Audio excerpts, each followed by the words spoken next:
make us better. I really must say though, that I bought a tube of clear silver over here to help hide my acne.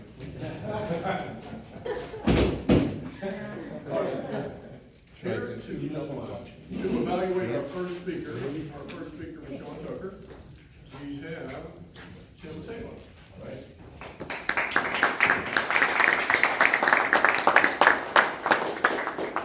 Good morning. Good morning.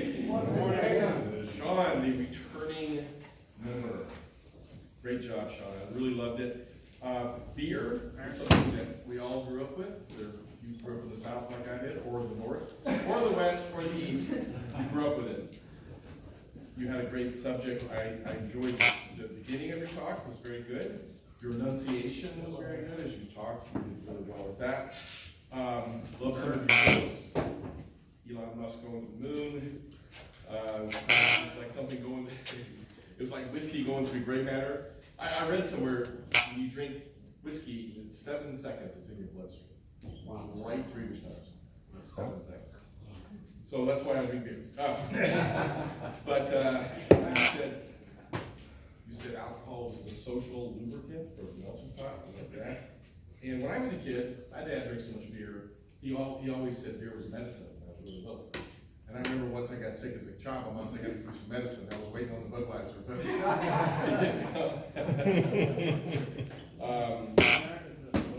Sorry. The Redneck Puritans was a great joke. I love that. And the 16th Amendment, I didn't realize that. 2/3 of our taxes came from alcohol, so they had to start income taxes after that. And we can all thank the IRS was formulated by alcohol. So alcohol isn't always so good. God loves us. That's why he did alcohol. That was great. We can also thank alcohol for our Revolutionary War. We talked about the Stamp Act and throwing the tea in the harbor. There was also a lot of alcohol that threw in the harbor. They didn't want the British taxing their alcohol. And that actually started the Revolutionary War. So we can thank alcohol also for getting us away from the British. So that's good. All right, Dad. Things I'd like to improve on. In the middle, you got confused in your speech. You were stumbling a little bit, and you read the speech. I could just tell that you did not practice it enough. In fact, you were outside practicing right before you gave it. So definitely practice more. You should have memorized most of it. Just looked at a few notes, but you were really reading your notes the whole time. Something I'm guilty of, so watch out for that. You had great facts, but tell a story in your speech. It would have been much more engaging if you had said, this is something great alcohol did for me, or this is something really bad alcohol did for me. So leave a story there about yourself, and it makes it a lot more interesting. I liked your ending. Please drink responsibly and make your own rules. So thank you, Sean. Thank you.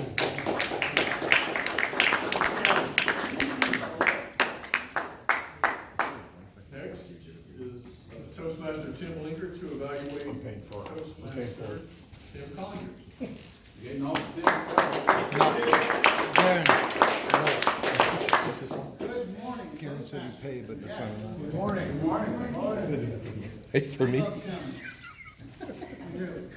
All of us. I will when it comes back. History of alcohol, part 2. What a great way to start a speech. And we heard about it. I tell you, what Tim did fantastically was his body language, his vocal variety, his hips, his hands, his feet. Tim was fun, and he was funny. The whole speech was totally unprepared. He didn't have to tell us that. We knew. Oh, that's good. Go home back, Tim. Writer's block. Right? TIM, writer's block. Sometimes we get it. But he took his pieces and he put it together, and I think it was overall okay. It was okay. I actually commend him for being able to put that together and still get up here and embarrass himself. But once again, you can put the pieces together. The vocal variety, the hand gestures, the body language, everything he did was actually quite well. It was parts of stories that came together nicely. The ending. I'm out of here by my head.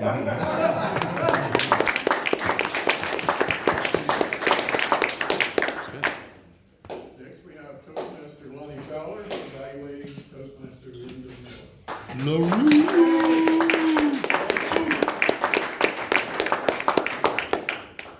Good morning, Toastmasters and guests. Morning. Good morning. Of course, good morning, Linda.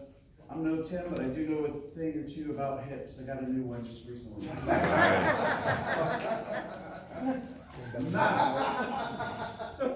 I just want to start off by saying thank you, Linda, for sharing your amazing story of diversity and, of course, your real estate field.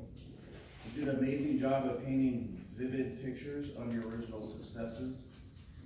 Genie on the shoulder was pretty awesome. I could just imagine in Aladdin, the genie from Aladdin just conducting business. The acme of your speech, in my opinion, is how you express emotions with diversity you face. And I love that you presented out in the open. Pit to the gut, sledgehammer. Ugh. It was very well done. And of course, the turning point of your speech is when you mentioned universities, expressed you wanted to focus on audience and emulating those emotions. Of course, to me, you achieved that.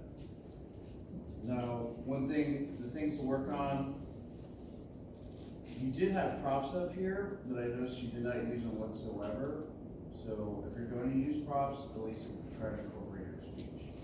Maybe just a tad less hand gestures, but overall, when you did use them, you did a great job. And as far as the closing was amazing.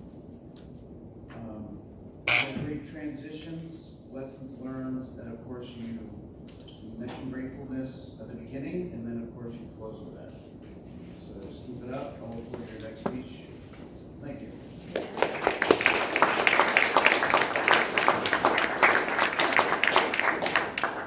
Next, we have Toastmaster Jay Shaw evaluating Toastmaster Nate Bow. Jay.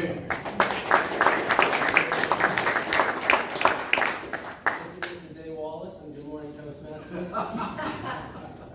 Nate, I want to point out to everybody, Nate was extremely prepared for this speech, not just with his props, but prior to the speech. He sent me an image of this beautiful, professionally presented layout of his speech, and then he was waiting for me this Pathways papers that most of us haven't seen in quite a while, so congratulations on that. Show up. Nate, you did a very good job of acting out what you were talking about. You were sitting down on chairs, and then you just sat there. You sat for a good minute and a half. I've never in my life seen someone sit. I've seen Jordan stand on a table. I sang and danced once for the Phantom of the Opera, but I've never seen someone sit and talk so casually, like you owned the room. That was very nice. And then you started lying down. It reminded me of Jeffrey Farrant's speech where he was a bed salesman, and he lied on the bed, he picked up the pillows, he fluffed them. Oh, yeah. Before when you're a member, but it brought back a memory as an audience member, so that's something you're unaware of, an unintended consequence. The acting was more expressive than it was in the last speech I saw. The last speech I saw, you're like, yeah, I used to make out girls when I was in high school, and we just right? That was then, and here you were acting the whole time. That was very good. You also knew your story and told it from the heart with no reference to news. All of that was very good. One major thing to improve on, be careful of overusing prompts. You know, when you're making a PowerPoint, you want to give 1 or 2 bullet points and just focus on that. So when the audience is looking at it, they only process a few, like a sentence or 2, and they can focus on what you're saying. You bike around the room 7 times maybe, it's a bit too much. And then you start doing like skips. This is not a BMX track, so be aware. Anyone can overdo it. I played music and I sang and I danced. Carson, you know this? Anyone can overdo it, just tone it down a little bit. That being said, it was very creative and dynamic with a few tweaks, you can make this a very, very, very good launch. Congratulations.